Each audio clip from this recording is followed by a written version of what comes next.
Hello, magandang gabi po. Ako si Attorney Mimi Sandoval Sebrio at ito ang Muntahang Legal.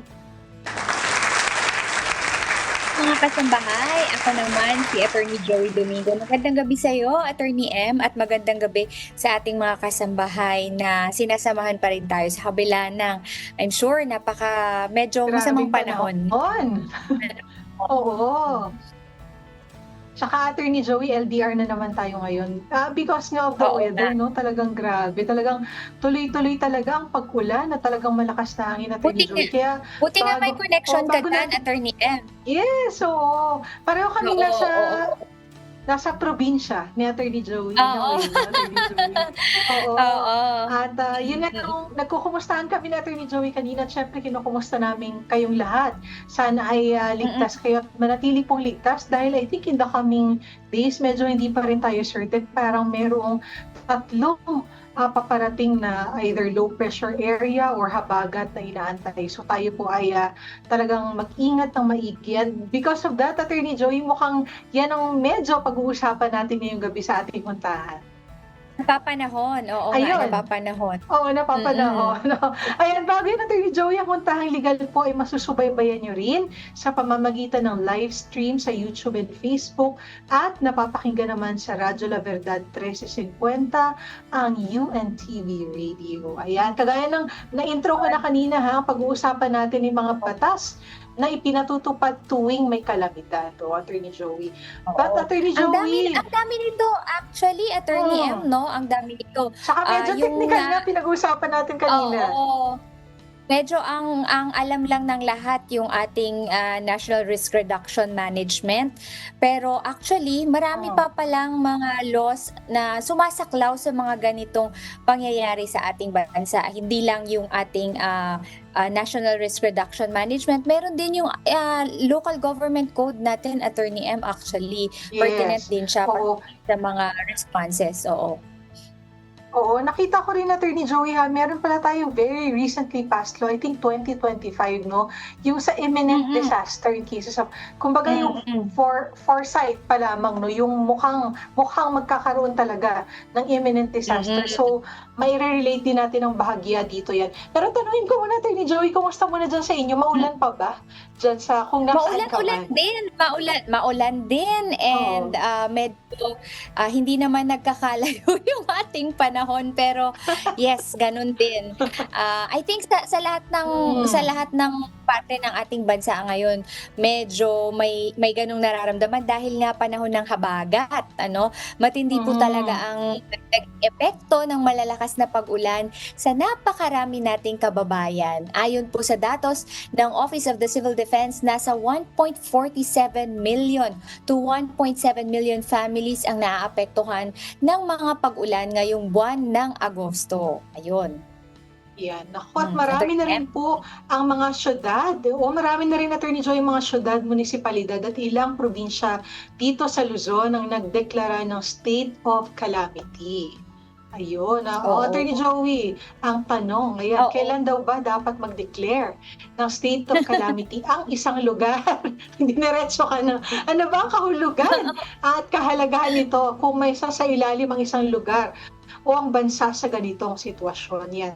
So binanggit mo nga, Attorney Joy, kanina may mga batas na tayo na naglilinaw sa mga katanungang Mm. ito. Yun. Oo. Bukod dun sa nabanggit ko kanina, Attorney M, na ano, yung pinaka-pertinent law natin dito, yung ating Republic Act 10121 o yung ating Philippine Disaster Risk Reduction Management Act of 2010 na yung pinagbabasehan nga ng mga responses natin pagdating sa mga risk assessment, yung pinag-uusapan natin kanina mga early warning o disaster preparedness.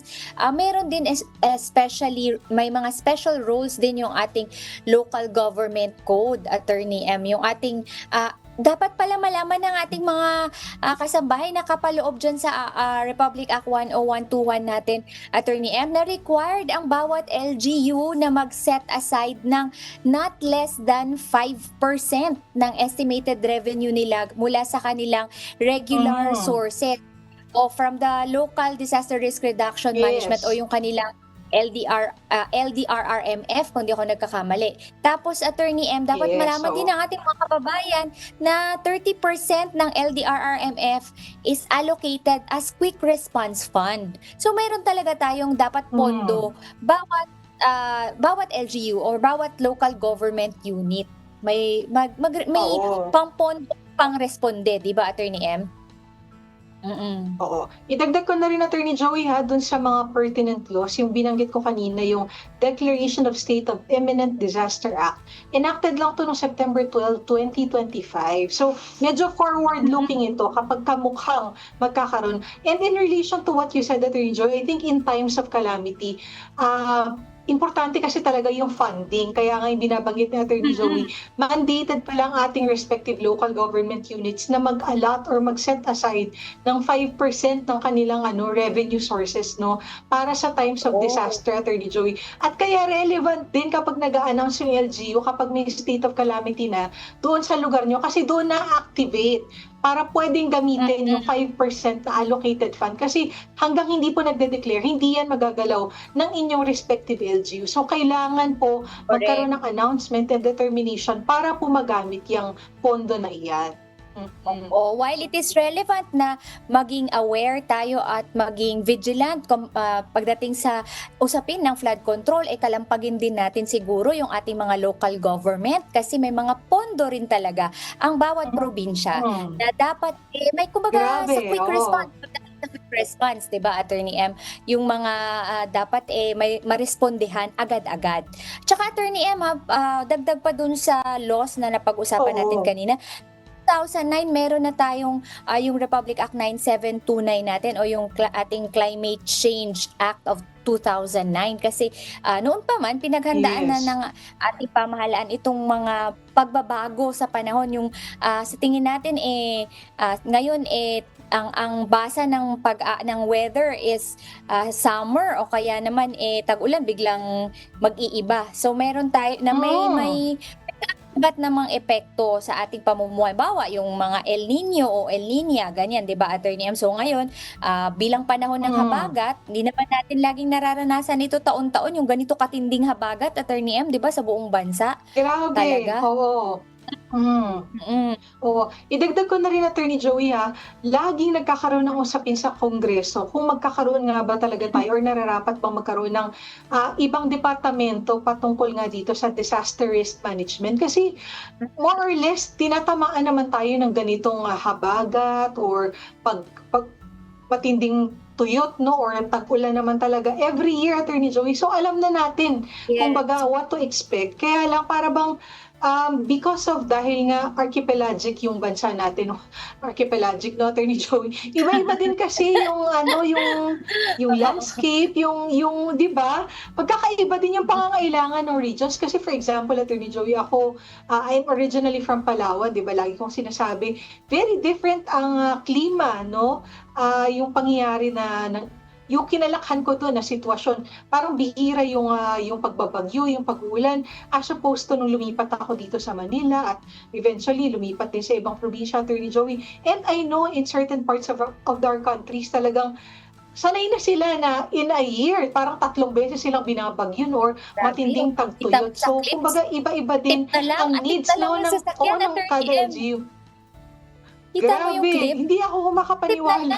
Oo, even in Metro Manila, Attorney Joey, no? Grabe yung haharurot yung sasakyan. So, talagang inaanog, Attorney Joey. Ganun katindi. So, talagang mag-ingat din tayo, Attorney Joey, kasi lumalala na rin yung epekto ng climate change na binanggit mo kanina. Attorney M, eto may tanong, ano daw po ba yung mga ahensya na maaaring tawagan or that are yung ating mga kasambahay at yung ating mga kababayan can call upon or lean into during calamities? Ano daw po ba yung mga ahensyang ito? Unang-una, actually ang lead dito, Attorney Joey, is 'di ba yung yung lead talaga is yung Department of National Defense in terms of, I think yung pag-formulate ng strategy, no? Pero in terms of implementation, it's the Office of Civil Defense Office of Civil Defense. Pero kung Oo. halimbawa, Attorney Joey, from a practical perspective, kung kayo talaga ay may pangangailangan mismo immediate, no, para sa akin talaga, Attorney Joey, makipag-ugnayan sa inyong LGUs. Kasi talagang equipped sila at yun nga sinabi mo, Attorney Joey, may pondo talaga ang bawat LGU para matugunan po yung inyong respective needs. Diyan po sa kung nasaan kayo nakatira o nakalaga, Attorney Joey. Oo, dagdag ko na rin, Attorney M, since nabanggit mo yung ating mga local government units, yung ating kasing mga ahensya ng gobyerno, katulad nga ng nabanggit mo yung Office of the Civil Defense, makikipag-ugnayan din yan sa mga LGUs para makascade to the ground kung ano man yung mga tulong na kailangan ipaabot. Pati na rin yung ating Department of Social Welfare and Development, yung ating mga DSWD kapag nagpapahatid ng mga tulong at saka yung mga immediate response sa mga nawawala ng bahay, nasa evacuation areas, walang makain. 'Di ba yung mga ganun, Attorney M, ikakascade din kasi yan sa mga local government units. Hindi naman siya yung meron namang proseso yung pagkakascade ng mga tulong na pinapaabot ng mga ahensyang may kaugnayan sa calamity and disaster response, Attorney M. So, unang-una talaga makipag-ugnayan sa ating mga LGU sa inyong mga sari-sariling lugar, 'di ba, Attorney M? Mm. Mm. Yes. O, kagaya nga ng nabanggit ko kasi kanina, peculiar yung pangangailangan kada LGU, Attorney Joey. Kung halimbawang madalas kayong binabagyo, I'm sure medyo mas proactive na, masanay na yung LGU, no? Alam na nila yung mga designated evacuation areas, Attorney Joey, no? Yung iba, meron na talaga silang yung mga makeshift na pwedeng gawing tent, no? Meron ng mga yung mga portalets, Attorney Joey, no, and so on and so forth, no. So very proactive and reactive naman po ang ating mga LGUs. Naku, ito, Attorney Joey, may mga katanungan dito, ha. Once daw a state of calamity is declared, what is or are the immediate actions that must be undertaken by the agencies, implementing agencies, Attorney Joey?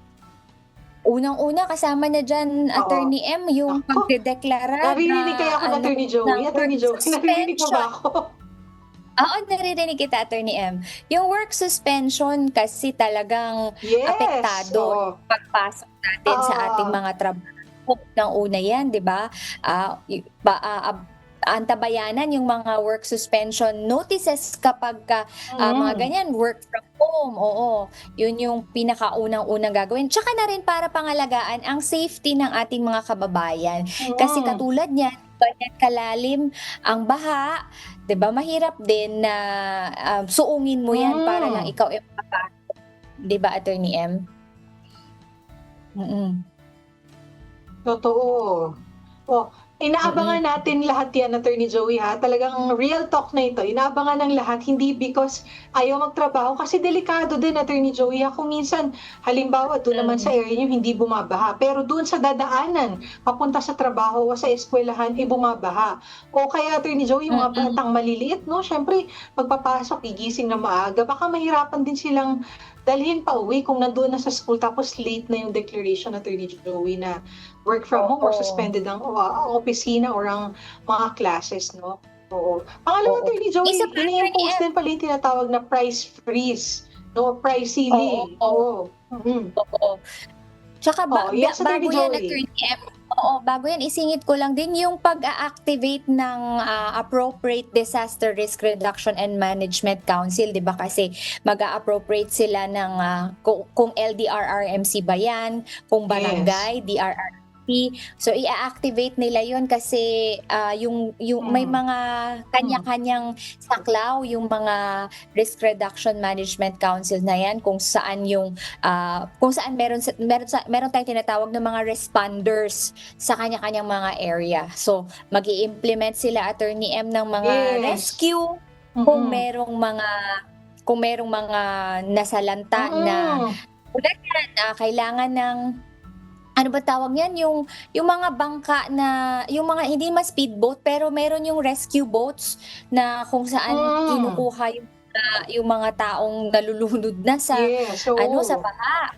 Oo, tsaka yung mga relief, recovery and rehabilitation measures papa-implement. Oo, yun yung mga agencies, no, na kumbaga sila yung pinakaunang-unang re-responde para dun sa mga kababayan natin na salanta ng mga kalamidad. Yes. Tumpak, Ayun, ito pa, Joey. Attorney M. Oo. Ayan, Ano Attorney ang mga Joey. ipinagbabawal? Oo, ano ang mga ipinagbabawal sa tuwing may kalamidad at ano ang mga parusang kaakibat nito? Yan po ang ating tatalakayin sa pagbabalik ng Huntahang Legal. Magbe-break pa po pala kami. Babalik ang Huntahang Legal. Ayan, pinag-uusapan pa rin po natin ang mga batas na ipinatutupad sa tuwing may kalamidad. Attorney M, na medyo naglalag Yes, I'm ata yung here. ating... Oo. Yan ang sinasabi Pero natin eh. naririnig niyo ba? Kapit lang tayo. Oo. Yes, oo. Fighting, Attorney Joey. Ayan. Ayan.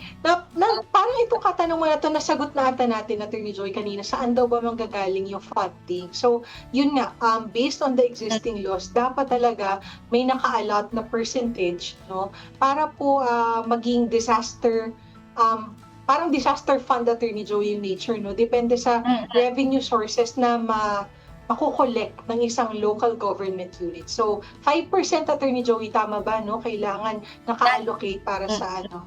Yes, oo. Sa Disaster Not Risk less than Management 5. Fund. At least pala ang nakalagay sa Oo. batas, at least.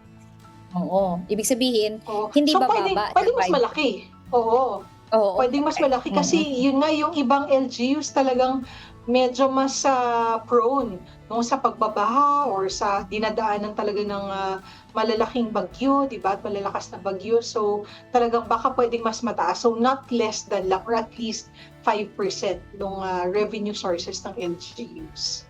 Ayan. Ako, ito pangalawang katanungan, Attorney Joey. Sige, Attorney Joey. Bago tayo nag-break, Attorney M, no, pinag-usapan natin kanina yung kung ano yung mga crimes na po pwedeng makommit during the time of calamity or disaster, no. I think ang pinaka-common dito yung wala namang nangyayari dito sa Pilipinas. Sana, wala pa naman akong naririnig na yung sinasabi natin looting. 'Di ba, Attorney M, yung looting, no? Yung kumbaga i-raid nila yung mga tindahan tapos kukunin nila, magnanakaw sila ng kanilang mga supplies. Oo, yun bawal yun, nakalagay yung batas. Kasi hindi naman dahil may disaster, Attorney Joey, wala nang umiiral na batas. So bawal pa rin po yung pagkukuha ng gamit, no, ng nakaw, Attorney Joey, no. In fact, na-aggravate pa nga, Attorney Joey, no, kung halimbawa magnanakaw ka sa kapitbahay mo na naiwanan yung bahay kasi nakabukas dahil nag-evacuate, no. Aggravating or mas lalala pa, mas tataas pa yung penalty na maaaring impose sa isang tao kung iti-take advantage mo yung disaster, no, yung 'di ba yung misfortune ng kapwa mo para ikaw ay makinabang, Attorney Joey.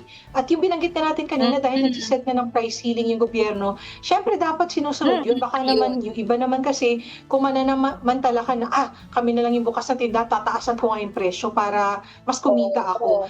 Again yung rationale nun is hindi natin ginagamit to our advantage yung misfortune, no, o yung tinatawag nga na force majeure, Attorney Joey, na naghihirap na nga yung mga kasama mo, pagkakakitaan mo pa, di ba, Attorney Joey? Pag-take advantage ka sa kalamidad o yung tinatawag natin yung at saka yung Attorney M, illegal price manipulation o yung artificially profiteering ka ng mga ng presyo ng mga bilihin na kailangan dyan sa iyong lugar, porket ikaw lang yung may bukas na tindahan, bawal po yun sa batas. Yung lalo na kahit yung anong pag-basic pananamantala. commodities. Oo, lalo na kung basic commodities, bigas, no? Correct. Mga pagkain na mabilis lutuin, kainin, no? Siyempre, Attorney Joey, huwag naman, di ba? So, but again, having said that, talagang pinagbabawal po yan sa ating batas, no? Yung Republic Act 10121, na kayo po ay, you will take advantage of the opportunity to gain. Oo, pag pananamantala, yun natin sabi natin ni Attorney Joey, dahil po may disaster. So yan po ay pinagbabawal sa mga umiiral nating batas. Oo, nakasulat pa nga Attorney M, meron pang nangyayari ba 'to, yung nagbebenta o nagbebenta ng relief goods na dapat, sana ipamigay pero binibenta? Sana Alam naman 'wag, mo 'wag naman gano'n. Grabe naman. oo, May oo, gano'n ba? grabe Nakasulat naman. kasi dito sa batas, oo, grabe naman Sa talaga 'yun. palagay ko, Oo, you can correct me if I'm wrong, pero baka yung possibility, Attorney Joy, kung minsan merong mga foreign aid na binibigay, 'no? So, mm, depende kung kaninong mm. bumabagsak, kung minsan it will boil down to the LGUs, 'no? Or baka yung mga NGOs kung saan pinapaabot yung tulong. Alam mo, Attorney Joy, unfortunately, in some cases daw, 'no, before, hindi naman itong specific na calamity natin ngayon, pinapalitan daw ng mga expired o mga local supplies, yung mga, syempre, king foreign aid, parang imported in a way. Naku, Attorney Joey, hino-hoard, tapos pinapalitan or tinatago. So, wag naman, di ba, Attorney Joey, kasi yung gobyerno and yung mga NGOs na nandyan para tumulong, Grabe again, naman nandyan yung sila mga para ganitong mas kababayan natin mapagaan yung Attorney M, buhay.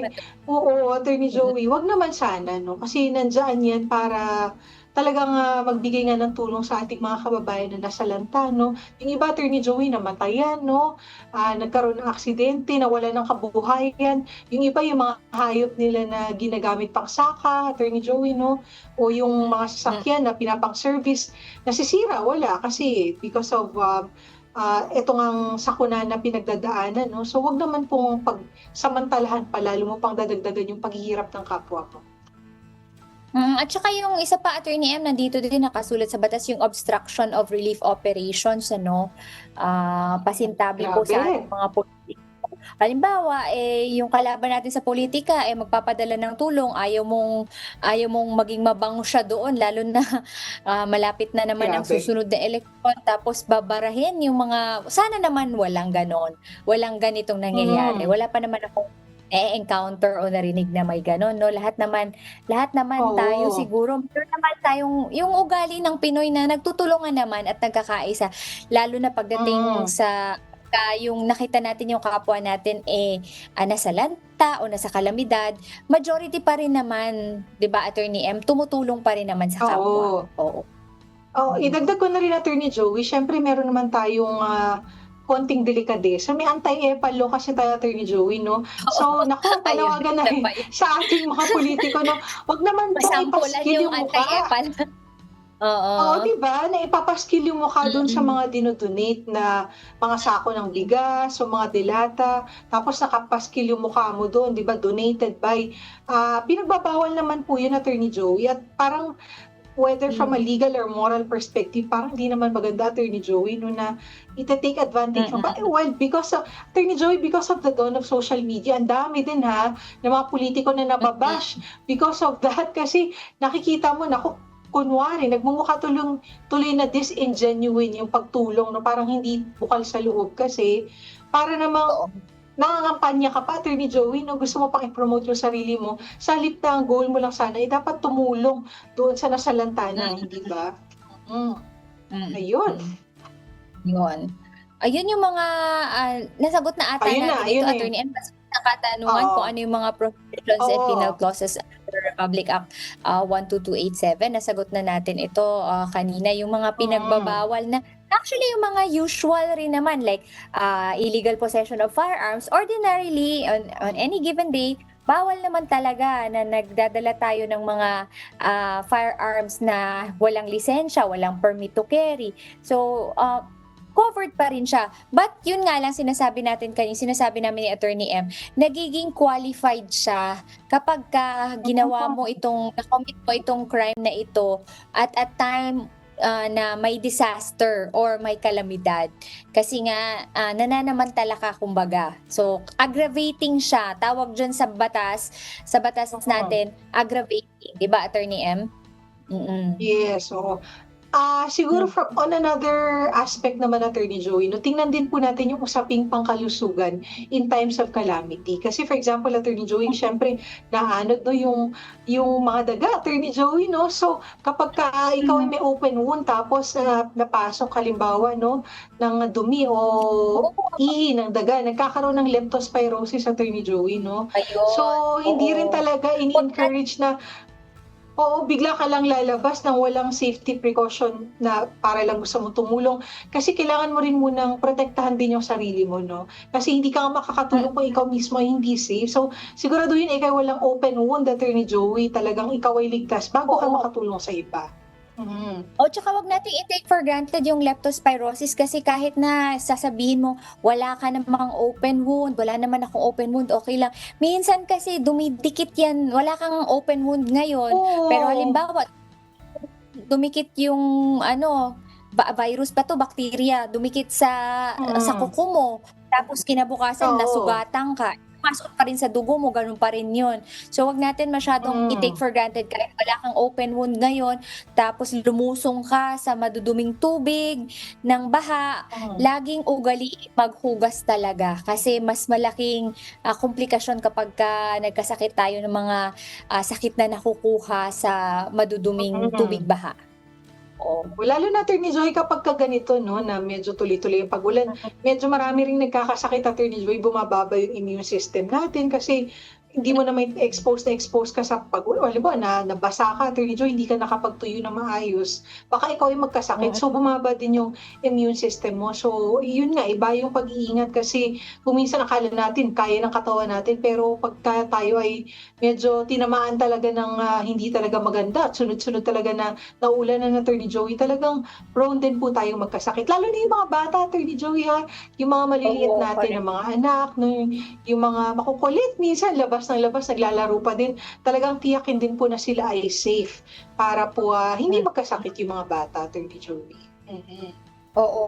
Tapos nga kanina attorney ang pinag-uusapan natin yung, magkaiba kasi yung state of imminent disaster tsaka yung state of calamity na sinasabi. Calamity. Baka akalain ng ating mga kasambahay, yung ating mga kababayan na pareho, yung meron kasing sufficient scientific basis to conclude na yung severe disaster highly probable or imminent. So, hindi pa siya Mm. kumbaga siguradong darating. Kumbaga yung state of imminent disaster is sigurado siyang darating, talagang merong Mm. merong scientific study na, darating siya, hindi pa nga lang nangyayari. Pero yung ating state of Mm. calamity, ayan na nga, nangyari na Nandiyan at na. wala Oo. kumbaga oo, Yung may state may of actual imminent impact na. disaster. Oo, yung state of Mm, imminent disaster kasi Attorney Joy, binibigyan tayo ng lead time, 'di ba, Attorney Joy? So, oo in yun, 3 days, correct, oo. ganito, 'di ba? Yun, so hindi kagaya nung yung kapag nandiyan na talaga yung disaster, Attorney Joy. So, magkaibang batas kasi nga ina-anticipate din natin, may mga gano'ng instances 'no, nakikita natin yun kung minsan, Attorney Joy, sa cellphone na yung weather forecast 'no, at Hmm, siyempre kung tayo ay mm. laging nakaantabay sa balita, nakikita natin yung, yung weather projection or forecast nga ng Pag-asa halimbawa, yan ay science talaga, Attorney Joey, pinag-aaralan ng maigi 'no, ng mga eksperto para Oo, matiyak na kung talagang kumbaga yung probability na mangyari ay napakataas 'no or hindi naman gano'n kataas. So may mga tao talaga na at may mga, device, Attorney Joey, na ginagamit para magkaroon ng close to 100% probability or possibility na mangyayari yung disaster na naiisip, 'di ba? Mm. minsan na nakakagulat lang Attorney M 'no, na yung mga walang pasabing kalamidad katulad ng paglindol, biglang gumuho na lang na Hmm, hindi mo man lang nalaman. 'Di ba kasi pagka mm, bagyo alam mo na may parating, meron kang kahit papaano paghahanda sa sarili kung, nakakalikas yung ating mga kababayan sa mas matataas na lugar, kung tayo naman, nasa mababang lugar o nasa malapit sa mga ilog na alam natin na tataas yung tubig. Pero itong lindol talaga, ito talaga yung naaano talaga ako nito, yung stress levels ko talaga pagka grabe. naabutan ng lindol, Oo, 'di ba attorney? oo. Mm. Tama, tama. Naku, Attorney Joy, bago tayo mag-break for a short break 'no, gusto ko lang din idagdag under the Magna Carta for Women 'no, actually mandated yung ating mga LGUs, Attorney Joey, to make sure na for example in evacuation centers meron talagang mga designated areas for women and children kasi kino-consider sila na women in Correct. crisis situations, Attorney Joy. Medyo mahirap po kapagka ikaw ay isang babae tapos halimbawa, Attorney Joy, ikaw may period, 'di ba? Tapos nandiyan ka sa Oo, evacuation center, ang dami-daming tao, ang dumi, ang gulo. So nakalagay po 'yan under the Magna Carta for Women na dapat talaga mayroong specific po na palikuran, may area po para sa mga babae or kabataan, sa mga babies 'no, sa mga toddlers. Kasi kung minsan nakakalimutan 'di ba 'pag nagpa-pack tayo ng mga relief goods, nakakalimutan natin yung needs ng mga kababaihan at ng mga bata, Attorney Joy. Kailangan ng diaper 'no, Oo, kailangan ng saklaw gatas. So yan. wag din pong kalimutan o Mm. dapat accounted for at binibilang ng maigi ilan ang kababaihan at yung mga bata na nandiyan sa mga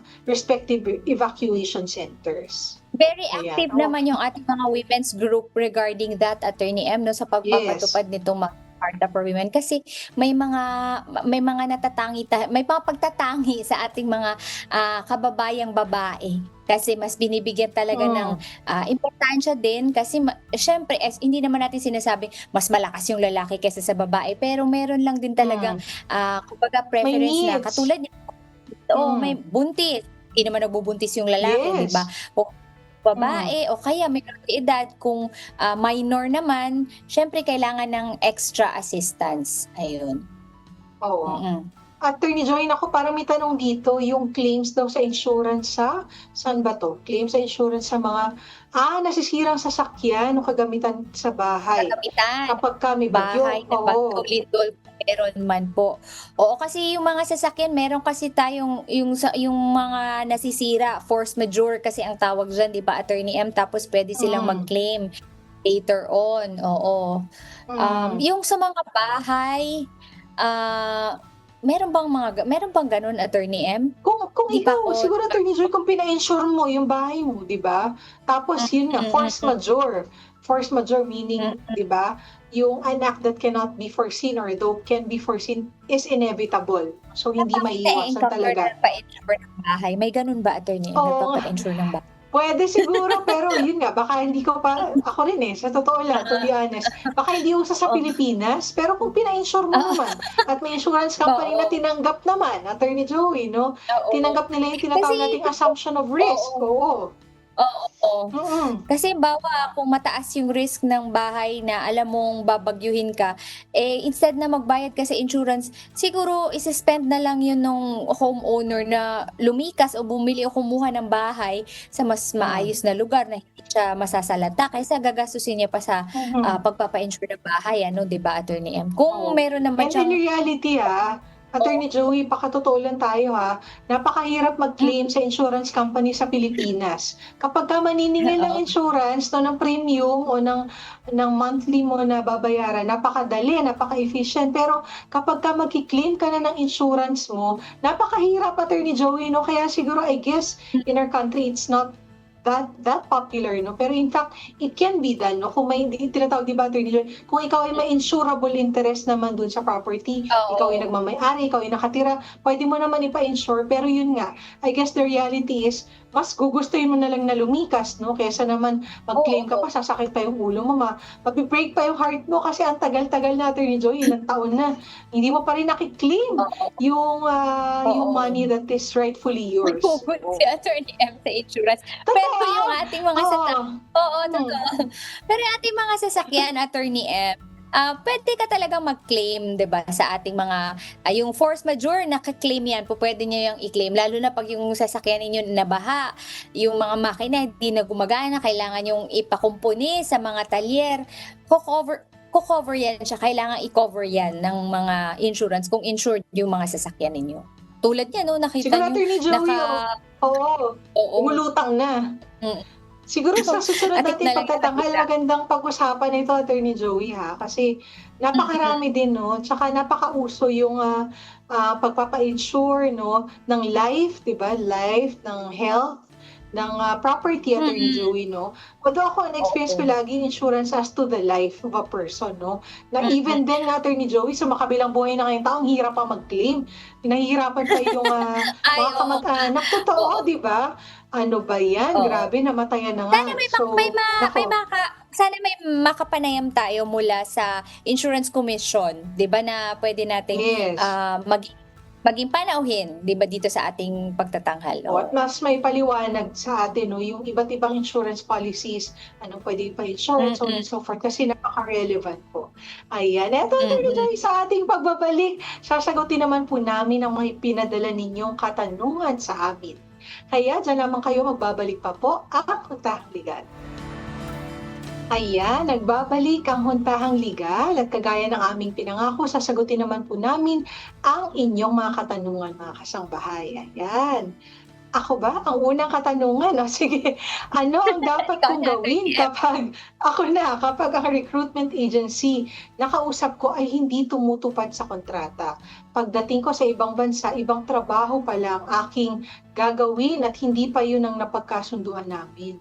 Attorney Joy, grabe Naku, illegal recruitment to, ah. oo, illegal yun na nga nasa isip ko, illegal recruitment 'to. Ang taas-taas ng penalty nito na at saka may Kaparusahan. kulong ito. Oo, criminal Oo. offense ito mga kasambay, hindi ito civil Mm. offense. Kapagka sinabi nating illegal recruitment na kaso, criminal po ito at may pagkakakulong.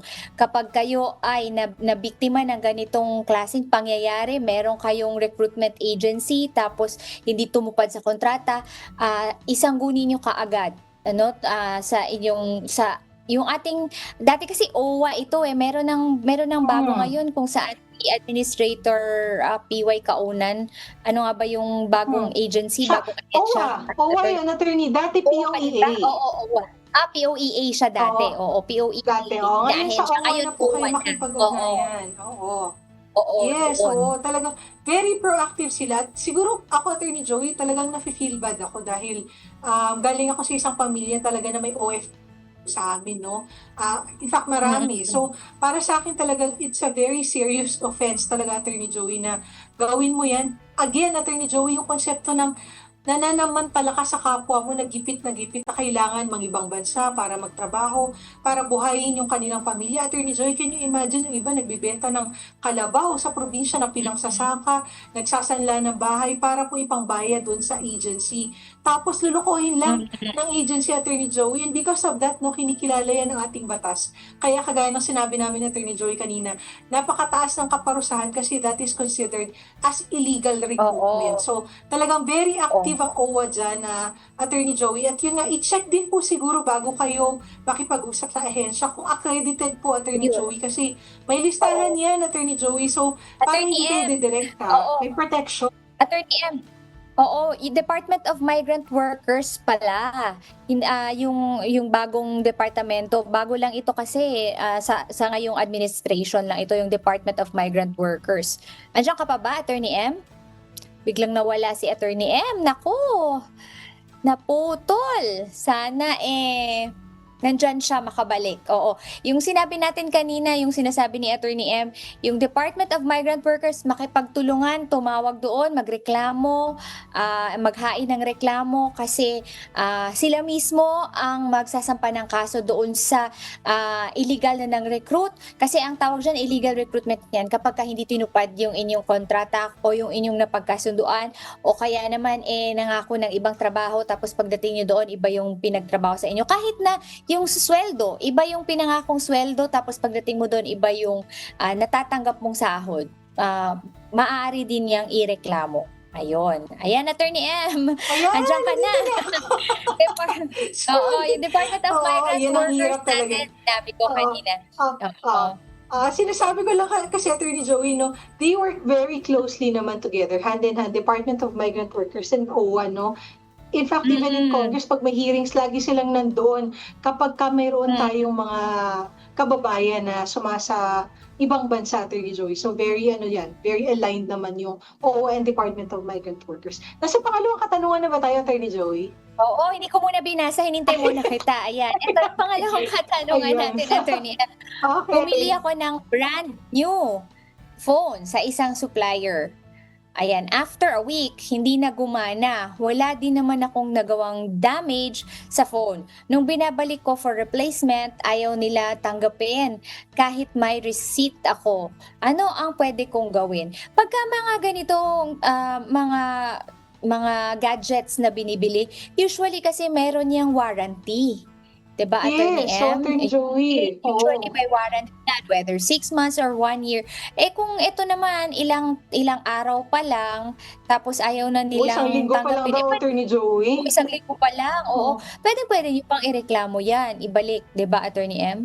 Ireklamo niyo yan sa DTI, dalhin ng resibo, Attorney Joey. DTI, Kasi yes. talagang, Hmm, 'di ba meron tayong tinatawag na implied warranty. Kahit hindi po sabihin sa inyo may mm, implied warranty against hidden defect, 'no. So, hindi puwede lalo na mm, kapagka gadget, Attorney Joey, na isang linggo pa lamang hindi gumagana. Kung minsan kasi talaga baka may factory settings na may mali, Attorney Joey, 'no, or minsan yung quality mm. control hindi hindi talaga pumapasa or nakakalusot, Attorney Joey, 'no. So, talagang, kahit po kung minsan nga, Attorney Joey, yung replacement usually 1 month yan, eh. Kapagka mga Mm, gadgets mm. sinasabi yan sa'yo, 'di ba, puwede niyo pong ibalik Alam within alam 1 month nila for 'yan. replacement. Oo, Oo, alam nila basta dapat kumpleto 'yan, po yung na na warranty against oo, hidden nandiyan yung defect. resibo, oo, kumpleto, nandiyan po yung box and so on and so forth. So, talagang puwede yan. Kung ayaw po, naku, pumunta kayo sa DTI, report po yan. Talagang, kailangan ireklamo dahil hindi po pupuwede yung ganyan na hindi tatanggapin. Lalo na kung 1 week pa lamang, Attorney Joey, yung cellphone, grabe naman. Mm, So, yun. mm. Yun ang puwedeng Ayun, gawin. Ito naman yung ayan. susunod na katanungan ni Attorney Joey, ayan. Ano puwede kong ikaso kung ang client ay bigla na lang magka-cancel sa supplier, lalo na kung a day before the event? Naku, Hmm, sino ang ano ang puwede kong ikaso kung ang client, ikaw ba ay ang supplier? Malamang siya yung siya ang supplier supplier, Attorney Joey, oh. kasi yung client ang biglang Breach of nag-cancel, contract. 'di ba? Breach of Hmm, contract, unang-una breach of contract. Pero, usually naman kasi pagka gano'n, it's incumbent upon the supplier also to ask for 50% security deposit para naman hmm, maiwasan yung mga ganito, 'di ba? Meron tayong mga kasunduan sa kontrata ng mga non-refundable down payment kapagka yes. katulad niyan, isang araw na lang mag-e-event na tapos biglang nag-cancel, oo, tapos lalo na kung meron ng expenses on the part of the supplier, 'di ba meron tayong mga protection dapat sa gano'n, hindi naman po puwede 'yun Yes, ano, 'di ba, Attorney M, kunwari gumastos ka yes. na, tapos, biglang Hmm, sasabihin ng kliyente ka-cancelin. So, una pa lang at the onset yung kontratang gagawin, I suggest sa hmm, supplier sa mga supplier para hindi na maulit yung mga ganitong pangyayari. 'Di ba may protection na dapat yung sa down payment, meron tayong sinasabing security deposit na non-refundable para protektado ka rin. In case mag-cancel yung client, bayad ka, 'di ba, Attorney M? Pero in tama. case na may Alam mo, ganung Attorney Joey, pangyayari, mm, yes, Attorney M? hmm. Oh, babalikan talaga nila, Attorney Joey, yung kontrata nila. Kaya dapat po talagang may foolproof kayong contract na, again, Attorney Joey, sinasabi natin lagi sa programa natin, 'no, ipa-check po sa abogado bago po kayo magpirmahan ng Mm, kontrata kasi it's for your protection. Kasi kagaya ng sinabi ni Attorney Joey, "O sige, ayaw niyo kami yung, magiging supplier niyo for the event, for the day of your event, pero may mga expenses na kaming na-incur kasi bukas na yung event, eh." So, malamang yung mga iba niyong third party suppliers or coordinators, Attorney Joy, o kung sino man ang kailangan, baka napapunta na dun sa venue, 'no, bili na kayo ng mga pagkain kung may kailangan, depende kung ano yung nature nung isu-supply niyo. So, kung hindi talaga na maibabalik, kailangan bayaran kayo. Kung ayaw niyong kaming maging supplier, okay lang, pero lahat ng na-incur naming expenses, ibabayaran niyo na, 'di ba? Hmm, tama, Attorney M. Ayun. ayun. Susunod, oo, may susunod na tanong tayo, Attorney M. May Yes. utang po ako. Legal po ba yung antayin po ako sa labas ng work ko ng collector, tapos pagbantaan ako kapag di nagbabayad? Ayun. Yung pagbabanta, siyempre hindi na legal yun. Yung Oo. paniningil, may karapatan siyang maningil. Pero kapagka ikaw ay pinagbantaan, maaari mo na siyang ipa-blotter, lalo na kung Hmm, meron ka ng agam-agam tungkol sa iyong safety. Feeling mo, hmm. anytime, 'di ba? Sinusundan ka, oo. Oo, ayun. At saka nahaharas ka na, pupuwede mo nang ipa-blotter 'yun just in case. Hmm. Oo. So, ang hindi lang puwede do'n, Attorney Joey, yung pagbabantaan ka o tatakutin ka na 'pag hindi ka nagbayad ng utang ay gagawa ng masama sa'yo, Attorney Joey. So, definitely threats na yun, Attorney Joey, ha. Pero yun nga, Yes, oo. yung paniningil ay hindi naman pinagbabawal kasi karapatan naman po ng, nagpautang na singilin kayo under very specific circumstances lang, Attorney Joey. Hindi puwedeng may kasamang pananakot, Attorney Joey, or idagdag ko na rin, bawal Correct. din yung pagpo-post sa social media 'no, na ito ay may utang, Oo. hindi nagbabayad ng utang, so bawal din po yun. Ayun, Oo, eto tandaan naman, natin yun ang ha, susunod masa-cyber yes. offend tayo doon. Yes, Oo, Attorney eto naman M. ang susunod na katanungan. Yung rule po ba on finders keepers, kapag ba may nakita kaming gamit, pwede mo nang i-claim, sa'yo na. Naku, yun kasi laging naririnig natin, Attorney Joey 'no, finders keepers 'no, 'pag may nalaglag diyan, "Akin na 'to, walang nagmamay-ari," 'no. Pero Attorney Rights Joey to use under ba yun? our civil Pag sa code, lupa?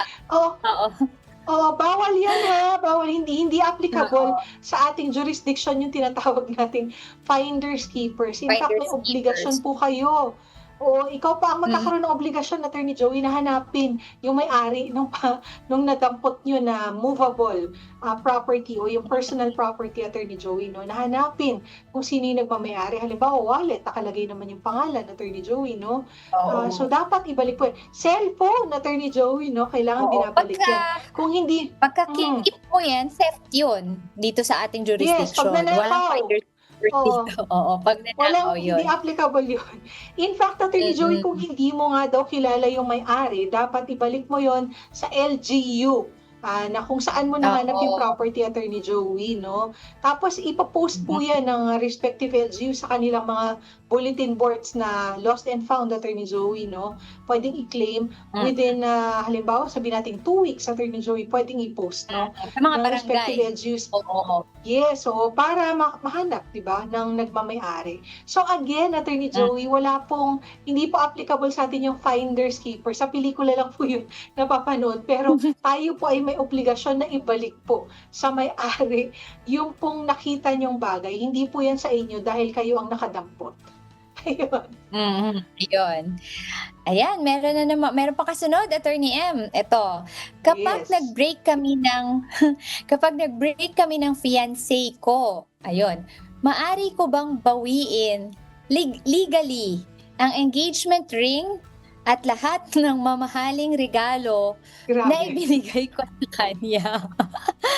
Sumakit ang ulo ko, sumakit ang Siguro bangs ko. siguro yung babae yung nag-break off ng engagement. Oo. Oo. So, lalaki siguro 'tong nagtatanong ano, I would Yes, assume kasi oo, nagbigay ka ng mukha. sige. Oo, Oo, oo. pupuwede naman. Pupuwede mo namang Hmm. kunin yung binigay mong gising at kung ano-ano pa yung mamahaling regalo na ibinigay mo sa kanya. Kung ang tinatanong mo sa amin, kung idadaan mo sa legal, kumbaga meron kang kung sa ano pa, replevin yan ang tawag sa batas, Oo, yung personal recovery property, ng recovery of property. personal property. Kasi kung real property, may recovery of real property, 'di ba? May mga ganun tayo. Pero pag personal property, ang tawag niyan sa batas replevin. Kumbaga, nagre-recover ka ng personal property na pagmamay-ari mo. Sinasabi mong ikaw yung may-ari, 'di ba? So kung gusto mo mag-file ng case for that. Pero sa akin na hingin mo na lang, sabihin mo na lang binigay ko yun sa iyo, naghiwalay Oo, naman medyo mahal yung singsing hmm, na ko at medyo pinag-ipunan marami-rami mo. nabigay sa iyo ng mga sapatos o kung ano-ano bag o whatever, maari mo bang ibalik, gano'n, 'di ba? Pag hindi niya binalik, o di magkaso ka na ng replevin. Paano niya ipo-prove yun, Attorney M, na Ang kanya hirap, yun, 'no? tsaka ang hirap kasi, Attorney Oo, Joey, kasi iniisip ko kasi parang by way of donation siya, 'di ba, attorney? Gratuitous, 'di ba? gratuitous. Kusa mong Oo, binigay. Hindi naman gratuitous. siya kinuha sa'yo, Oo, Hindi siya, 'di oo. ba, hindi Tsaka wala kang unlawful yung pagkuha ownership. sa'yo. Tsaka Mm. wala kang proof of ownership kasi sa replevin, ikaw talaga yung rightful owner ng property, 'di ba? Mm. Kumbaga sa simula't Mm. mula, ikaw na talaga yung may-ari no'n. Like for example, laptop o o cellphone, 'di ba? Meron kang talagang tatak ng ownership mo. Pero pagka ito kasi binigay mo, gratuitous 'yun, 'di Binigay ba, mo na, Attorney M? oo. Oo, So, siya na yung nagmamay-ari from a legal perspective kasi binigay mo, hindi niya yung kinuha sa'yo, 'di ba? Kusa mong hindi naman binigay. niya Kaya nga ninakaw, sinasabi oo. namin sinasabi namin ni Attorney Joy, baka from a legal perspective, it might be difficult. Puwede siguro Mm, pakiusapan mo na lang, Attorney Joey. Parang sa akin naman mm. baka 'di ba hindi naman sa akin nga, Attorney Joey, hindi naman lahat ng obligation ay Natatawa legal. ako. Sometimes an obligation can Oo, be a moral obligation. Kasi kung ang babae naman, lalo na halimbawa yung babae naman yung nag-break off ng engagement at nagbago ang isip, ayaw ka ng pakasalan, no? At baka marapat naman no, na ako, ibalik Attorney niya M, kung kasi, diamond ring ibabalik ko talaga. Lalo't alam 'di kong ba? mahal 'yun, 'di ba? O ibabalik ko talaga. Oo. So tayo naman, kung sa Kasi, mga kababaihan naman na binigyan ng diamond ring mm, at ibe-break off mo yung engagement, ibalik niyo naman, 'di ba? Wag naman ibalik yung naman. Oo, brinig niyo na kasi yung heart, tinago niyo pa yung oo. singsing, 'di ba? Tsaka Oo. kasi yun mismo yung purpose ng engagement ring, yun yung token, 'di ba?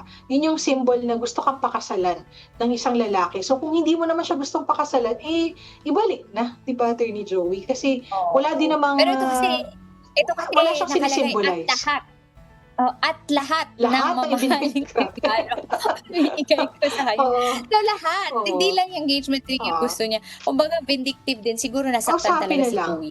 nasaktan talaga. Mm, Kausapin na lang po yung babae kasi baka mahirapan po tayo from a legal perspective dahil kusa niyo pong binigay, 'no? Pero yun nga mm. po, again, puwede namang kausapin ng maayos.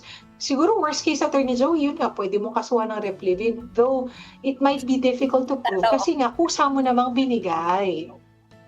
mm. Yun, Hirap yun, naku, pahihirapan yung abogado dun sa oo. Replevin. Ang sakit, Mm, oo. Parang na-break yung heart mo twice do'n, Attorney Joey, kapagka nangyari yun, correct, okey. Okey, eto oo. naman, Attorney Joey, ang susunod na katanungan. Legal ba ang policy ng kumpanya na bawal magpakasal ang dalawang empleyadong nagtatrabaho sa iisang department? Mm. Mm, may mga Parang sa company alam na ko, Attorney, ayaw na gano'n. hmm, oo, Mm. oo, Attorney Joey, pero hindi unless talaga na hindi, Attorney Joey, hindi legal na ipagbawal Oo, mo, Attorney Joey, 'di ba? correct, Oo, kasi bakit oo, naman, lalo na oo. kung private. Mm, Yes, oo. mm, mm. Oo, kasi baka ano So, 'yan, maging ano 'yan, oo, baka, ungrounded. ah yes, so baka it's a labor violation in my opinion, 'no. And Mm, I think there were Supreme Court decisions, supporting this case na hindi talaga puwede na ipagbawal mo na magpapakasal lalo na kapagka nasa isang department. Puwede pa siguro, Attorney Joey, na magkaroon ng privacy kung mm, halimbawa magkalabang kumpanya, Attorney Joey, 'no, mm, tapos, 'di ba, tapos may trade secrets na maaaring ma-share dahil nga magkalaban yung kumpanya, baka yun maging valid pa yung prohibition. Pero kung iisang department, I don't see the need hirap para yun. pagbawalan ng Parang baka pagkakasal, oo. mako-cover siya ng discrimination, Attorney M, 'no, tsaka Yes, ano, that's 'di true. ba, ano ka, nagiging Yes. MH ka, malaking hadlang sa pag-iibigan, 'di ba? Love Tumpa wins. ako. Tsaka Bakit ba also at the same hadlangan, time, 'no? Attorney Joey, oo, at the same time kasi ang reality, siyempre you spend most of your time at work, 'di ba? Mm, So, work also becomes personal. So, ano ba yung chances, 'di ba, na makakakita ka ng ibang tao maliban sa kaopisina mo? So, hindi rin mm, maiiwasan yun, Attorney Joey. So, I think it would be really unjust na magkakaroon tayo mm. ng batas no ipagbabawal na magpakasal yung tao just because they are in one department or in one office. Lalo na kung Yun, dun nagkakilala at nagkaibigan, 'di ba, at kailangan isa sa tumpak. kanila, resign, 'di ba? Mahirap Hmm, 'yun, hindi nakasaad 'yun sa ating, yes. batas na pupuwede mong gawin 'yun, pupuwede Siguro, mong oo, ipagpako.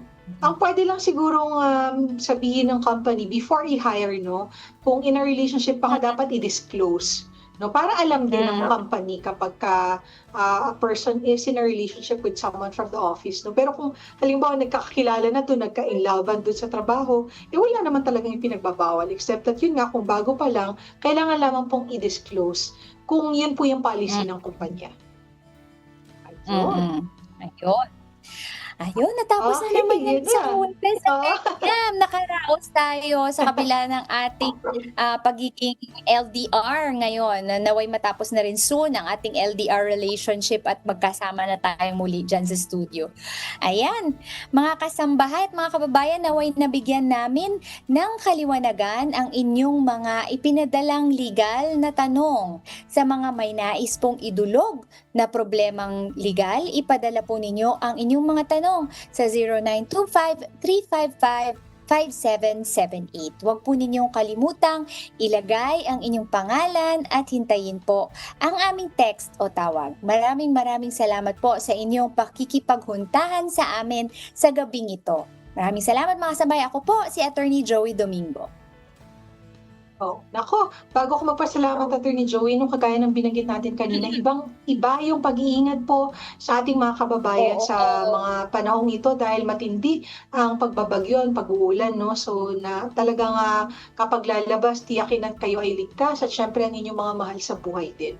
At yun nga, iba Take yung your pag-iingat vitamins po sa mga also, susunod pang Attorney araw. M. Yes, Yung mga vitamins tumpak. and supplements natin para meron tayong panlaban sa pabago-bagong panahon, mga vitamin C lalo na, Oo. di ba? Kung lalabas at alam nyo maulanan, magdala po ng pampalit na damit, no? At make sure na hindi po kayo yung biglang nasa malamig na lugar pagkatapos maulanan. So, tiyakin na tuyo ng maigi. Ayan. Ako, naging health, ano na tayo? Advocates and experts na rin tayo, Attorney Joey. Syempre, ayan. Ako, maraming salamat mga kasambahay sa pagtangkilik sa inyo pong programa. Lagi po nating tatandaan, ang batas ay para sa lahat ng tao at hindi lamang po para sa mga abogado. Ako po si Attorney Nini Sandoval Sebrio at ito ang Huntahang Legal. Ayan, Attorney Joey! At Attorney M. Salamat po Salamat sa Diyos!